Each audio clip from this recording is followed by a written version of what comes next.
仔细听。女主说，她晚上睡觉的时候，经常听到有奇怪的声音出现，好像是从天花板上传出来的。为了弄清楚真相，女主请来了专业人员。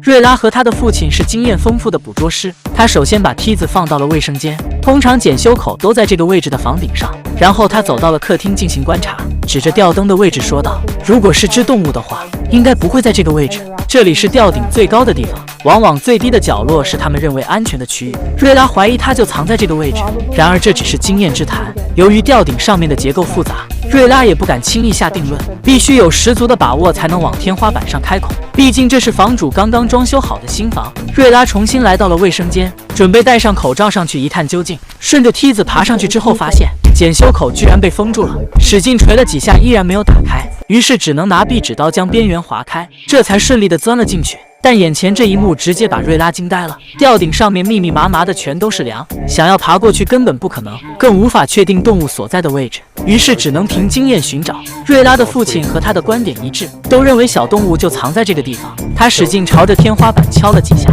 隐隐约约能听到有动物在叫，这才放心了下来，拿出小刀直接扎了上去。首先要打开一个突破口，然后再往两边扩就容易多了。不一会功夫，大叔就画出了一个正方形，在打开的一瞬间，一堆零散的泡沫掉了下来。这些又是什么东西呢？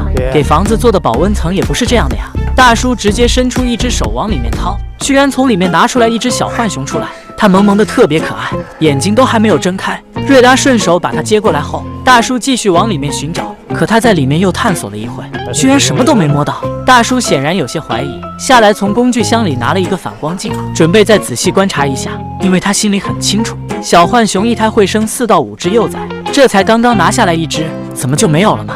他仔细地观察了一会，依然没有找到，于是接过小浣熊观察了一下，说道：“或许他妈妈就生了这一个独苗，你看他吃的胖的，妈妈带回来的好吃的全都让他吃了。”为了确保里面没有小浣熊，大叔又拿着摄像机上去绕了一圈，依然没有发现。当看到眼前这个红色洞穴时，才反应过来，刚刚那些泡沫原来是小浣熊挖的。瑞拉抱着小家伙在外面寻找了一圈，在房子的一侧找到了一个缺口，小浣熊妈妈就是从这里爬进去的。于是瑞拉拿来了一个玻璃箱，将小浣熊宝宝丢了进去，然后把它放到小浣熊妈妈往返的必经之路上。很快到了第2天，当瑞拉再次来到这里的时候，小浣熊已经不见了。